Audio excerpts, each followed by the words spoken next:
Praise the Lord. Hallelujah. உங்கள் யாவரையும் இயேசு கிறிஸ்து நாமத்தில் இந்த கால வேளையிலே வாழ்த்துகிறேன்.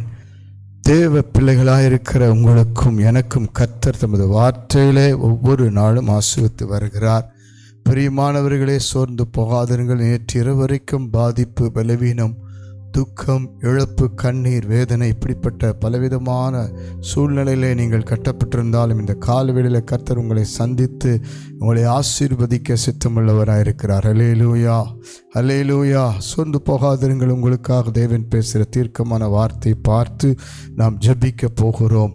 1 ராஜாக்களின் புஸ்தகம் 17ஆம் அதிகாரம் 16ஆம் வசனத்தை வாசித்து பாருங்கள். கர்த்தர் எலியாவை கொண்டு சொன்ன வார்த்தையின்படியே பானையிலே மாசு வெளிந்து போகவும் இல்லை, கலசத்தில் எண்ணெய் குறைந்து போகவும் இல்லை. பானையும் கலசமும் வாழ்வாதாரத்தை குறிக்கிறது. பானை ஆசீர்வாதத்தின், ஆகாரத்தின் அடையாளம். கலசம் சேமிச்சு வைக்கிற ஒரு அடையாளம். இதிலே குறைவு குறைவு குறைவு. பஞ்ச காலத்திலே தீர்க்கதரிசியை கர்த்தர் சாரிபாத் ஊருக்கு அனுப்புகிறார். அந்த வார்த்தைக்கு கீழ்ப்படிந்த தீர்க்கதரிசி அங்கு போகும் பொழுது ஒரு ஏழை விதவை தானும் தன் மகனும் கொஞ்சம் எண்ணெய், கொஞ்சம் மாவை கொண்டு 2 விறகை பொறுக்கி அதிலே ஒரு அடையை செய்து சாப்பிட்டு செத்து போகிற ஒரு கடைசி முடிவில் நிற்கிறார்கள். சில நேரத்தில் நம்முடைய சுய முடிவு நம்மை வேதனைக்குள்ளாக்கும், பலவீனத்துக்குள்ளாக்கும், சோர்வுக்குள்ளாக்கும் சூழ்நிலைகளை பார்த்து இன்றைக்கு நிறைய ஜனங்கள் வாழ முடியாது. இனியெல்லாம் சேர்ந்து வாழ முடியாது. இனிமேல் வியாபாரம் செய்ய முடியாது. இனி வேலைக்கு போக முடியாது. இனி நான் சுகபலனாய் இருக்க முடியாது. இனி இந்த கடன் பிரச்சனையிலிருந்து மீள முடியாது முடியாது முடியாது. பலவித முடியாத சுய முடிவுகள் நம்ம வாழ்க்கையை தேவனிடத்திலிருந்து, விசுவாசத்திலிருந்து, நம்பிக்கையிலிருந்து, அற்புதங்களிலிருந்து, வாக்குத்தத்தங்களிலிருந்து, தீர்க்கதரிசனங்களிலிருந்து பிரித்துவிடும். பிரியமானவர்களை, தீர்க்கதரிசி தேவ வார்த்தையை நிற்கிறார். அதே நேரத்தில் பஞ்சமும் இழப்பும் சுய முடிவும் கடைசி கட்டமும் ஒரு பக்கம் நிற்கிறது. பிரியமானவர்களே, சற்று உங்களை ஆராய்ந்து பாருங்கள். இந்த நாள் வரைக்கும் என்ன காரியத்தோடு நீங்கள் போராடி கொண்டிருக்கிறீர்கள்? பற்றாக்குறைவுகள், எவ்வளோ பிரச்சனைகள், எவ்வளோ போராட்டங்கள், எப்படி மீள்வது? இந்த நாட்களில் உங்களுடைய தேவைகள் அதிகமாக இருக்கலாம். பஞ்சத்தின் சூழ்நிலைகள் இருக்கலாம். குடும்பத்திலே சந்தோஷம், மகிழ்ச்சி, சமாதானம், அன்பு, ஒருமனம் பஞ்சமாய் காணப்படலாம். வேலை ஸ்தலத்தில் யுத்தங்கள் காணப்படலாம். மனம் கலங்காதிருங்கள். தீர்க்கதரிசனமான வார்த்தை உங்கள் முன்பாக இருக்கிறது. ஹல்லேலூயா.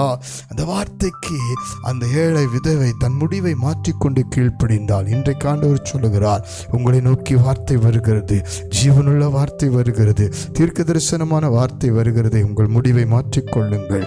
உங்களை கொஞ்சம் பலன் இருக்கட்டும், கொஞ்சம் விசுவாசம் இருக்கட்டும், கொஞ்சம் ஜெபம் இருக்கட்டும், கொஞ்சம் மன உறுதி இருக்கட்டும், கொஞ்சம் வைராக்கியம் இருக்கட்டும்.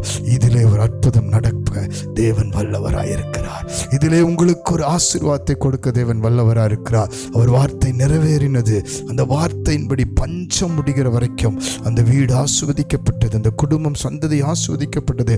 குறைந்து போகவில்லை, செலவழிந்து போகவில்லை. உங்களை சாட்சியாய் நிறுத்தப் போகிறார். இயேசு கிறிஸ்துவின் வார்த்தையை விசுவாசிக்கிறீர்களா? அவருடைய வார்த்தை நம்புகிறீர்களா?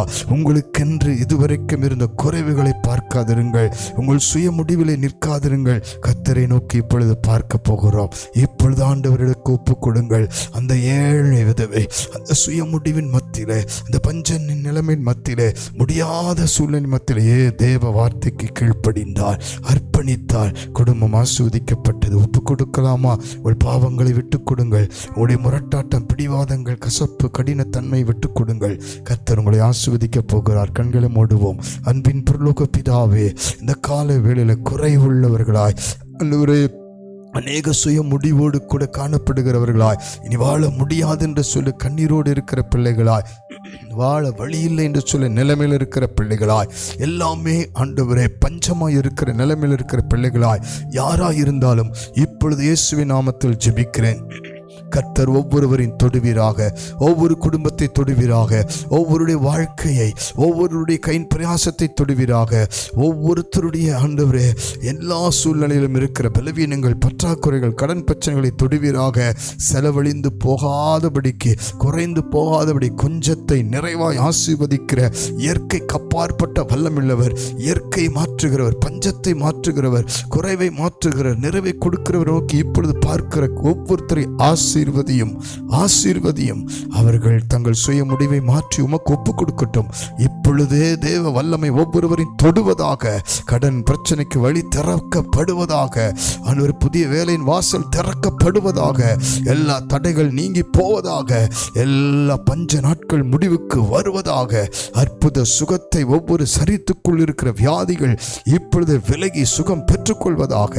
ஆசீர்வதியும், ஆசீர்வதியும். இயேசுவின் மூலம் ஜெபித்து அர்ப்பணிக்கிறோம் நல்ல பிதாவே. ஆமென், ஆமென், ஆமென். God bless you. கர்த்தர் உங்களுக்கு சொன்ன வார்த்தை நிறைவேறும்.